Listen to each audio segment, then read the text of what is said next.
आप देख रहे धर्म ज्ञान और मैं हूं आपके साथ श्रावणी पटनायक। सनातन धर्म में देवी मां की पूजा का विशेष महत्व होता है। भारत में माता के 51 शक्तिपीठ है जिनकी अलग अलग और खास महिमा है। शक्तिपीठ वो जगह है जहां माता सती के अंग और आभूषण 51 टुकड़ों में गिरे थे। जहां जहां ये अंग गिरे वहां वहां देवी मां की शक्तिपीठ की पूजा होती है। ऐसी एक शक्तिपीठ है बिहार के कैमूर में, जो अपने अंदर कई रहस्य छुपाए हुए हैं। यहाँ की परंपरा और यहाँ की मान्यता किसी काल्पनिक दुनिया से कम नहीं है। कहाँ पर है ये मंदिर, क्या है इस मंदिर की मान्यता, चलिए जानते हैं।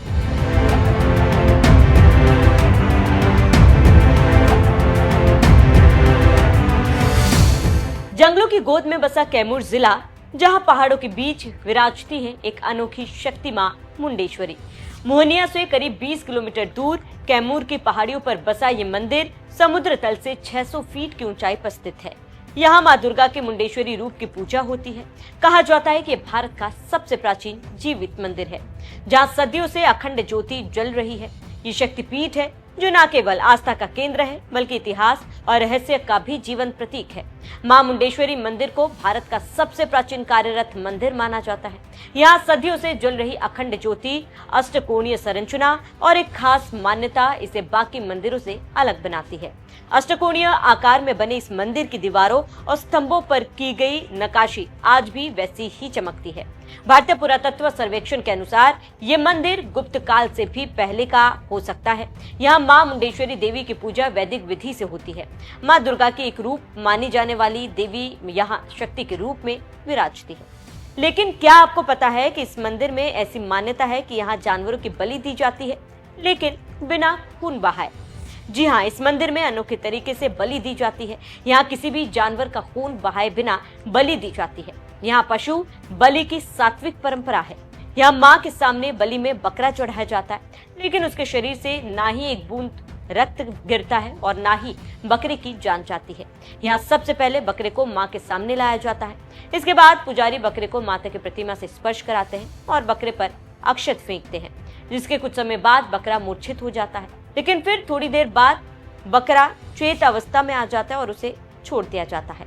माता रानी के इस चमत्कार पर विश्वास करना मुश्किल है, लेकिन लोगों का मानना है कि ये उनकी आंखों देखी है, क्योंकि ये पूरी प्रक्रिया भक्तों के सामने होती है। जरा आप भी देखिए माँ की इस महिमा को।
यही नहीं, इस मंदिर में भगवान भोले का पंचमुखी शिवलिंग भी है, जिसे लेकर कहा जाता है कि शिवलिंग समय समय पर अपना रंग बदलते हैं।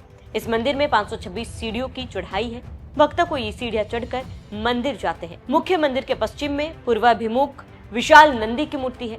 माना जाता है कि माँ दुर्गा चंड और मुंड नामक असुरों का वध करने के लिए इस स्थान पर आई थी। उस समय चंड के विनाश के बाद मुंड युद्ध के दौरान इसी पहाड़ी में जाकर छिप गया था। तभी माता ने मुंड का वध किया। यही कारण है कि ये स्थान माता मुंडेश्वरी देवी के नाम से जाना जाता है। मां मुंडेश्वरी की महिमा अपरंपार है। ऐसा माना जाता है कि मां की कृपा से यहाँ कोई भी संकट नहीं टिकता। हर साल लाखों श्रद्धालु यहाँ नवरात्र में दर्शन करने आते हैं। बिहार के बड़े बड़े नेता भी यहाँ दर्शन के लिए पहुँचते हैं। कोई बड़ा चुनाव हो या कोई बड़ा दिन, राजनेता यहाँ माता के दर्शन करने जरूर आते हैं। इस मंदिर की एक और खासियत है यहाँ जलती हुई अखंड ज्योति जो वर्षों से बिना बुझे जल रही है, यह श्रद्धालुओं के लिए एक गहरा विश्वास और शक्ति का प्रतीक है। सरकार द्वारा इसे पर्यटन स्थल के रूप में भी विकसित किया जा रहा है। पहाड़ी रास्ते, हरियाली और प्राकृतिक सौंदर्य इसे एक आदर्श तीर्थ स्थल बनाते हैं। तो ये थी कहानी मां मुंडेश्वरी की, एक ऐसी शक्ति जो हजारों सालों से लोगों की आस्था का केंद्र बना हुआ है। अगर आप भी कभी कैमूर जाएं तो मां मुंडेश्वरी के दर्शन जरूर करें।